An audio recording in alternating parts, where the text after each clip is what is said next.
ये बात तो आप लोगों ने ज़रूर सुनी होगी कि अंधों में काना राजा।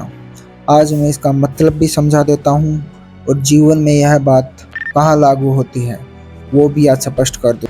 मैं आजकल जब बाहर देखता हूँ तो दिखाई पड़ता है यह अंधा ही राजा है और अंधे ही प्रजा। बस राजा ने लोगों को यह यकीन दिला दिया है कि वो अंधा नहीं है, उसको सब दिखाई दे रहा है। लोगों से बिना मतलब की बातें मनवाई जाती हैं, वो भी इनको डरा कर, यह बोलकर कि ये तो पाप है, ऐसा नहीं करोगे तो अनाथ हो जाएगा, और अगर ये कर दिया तो तुम पाप कर रहे हो, नरक में जाओगे। और भी बहुत बुरे बुरे तरीके हैं डराने के। एक बार गांव के एक आदमी को बहुत सारा पैसा मिल गया, लेकिन वह पैसा बहुत ज़्यादा था। उसको डर था कि अगर किसी ने उसको देख लिया तो वो भी मांगेंगे या छीन लेंगे।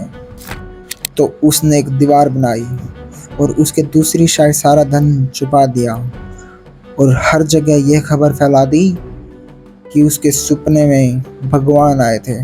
उन्होंने उससे कहा कि अगर कोई भी दीवार के पार गया या किसी ने भी देखा भी तो मैं उसकी ज़िंदगी खराब कर दूंगा और उसका बुरा समय तभी से शुरू हो जाएगा। यह डर गांव में बहुत ज़्यादा फैल गया। लोगों ने उस दीवार के पास जाना भी बंद कर दिया और अपने बच्चों को भी यही सिखाया कि वहाँ कभी मत जाना, उसके पीछे बहुत बुरी चीज़ें हैं। यही डर इंसान को सोचने नहीं देता, समझने नहीं देता, देखने नहीं देता क्या सही है और क्या गलत है।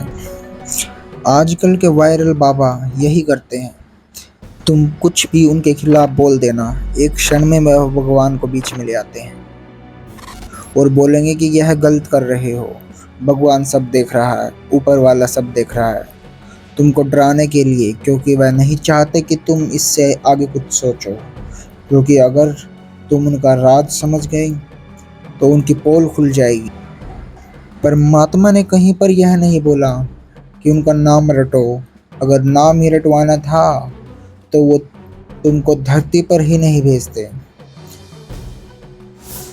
नाम तो वह वहीं पर रटवा लेते, धरती पर भेजने की क्या जरूरत थी। ये बाबा लोग बोलते हैं कि उनका नाम रटो और तुमको सब सांसारिक सुख प्रदान करेंगे। परमात्मा ने कहीं भी सांसारिक सुखों को अच्छा बताया ही नहीं और ना ही उन्होंने सांसारिक सुखों को बनाया। ये सब इंसान द्वारा ही बनाए गए हैं, परमात्मा द्वारा नहीं बनाए गए। तो वो क्यों तुमको सांसारिक सुख प्रदान करेंगे। ये परमात्मा का नाम लेकर कुछ भी बोलते हैं और तुम सच मान लेते हो।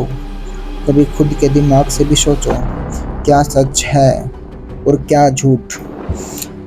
तुम अपने सांसारिक दुखों को लेकर बाबाओं के पास जाते हो, वह परमात्मा का नाम लेकर यह बोलते हैं कि हम पर उनका आशीर्वाद है, और वे ढोंगी कुछ भी बोलते हैं और तुम सच मान लेते हो।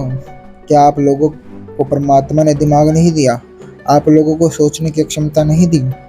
समय के दिमाग से सोचो।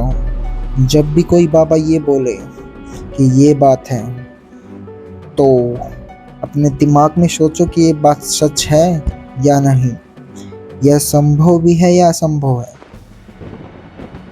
ये बाबा वही दीवार खड़ी कर रहे हैं जो उस कहानी में की थी। कोई बाबा नहीं, वो हूँ मैं। कोई बाबा नहीं, ना ही कोई ढोंगी हूँ, बल्कि वो हूँ जो आपके दिमाग को जगाऊंगा और सोचने की शक्ति पैदा करूंगा, क्योंकि तुम खुद भी देख सको कि क्या सच है और क्या झूठ।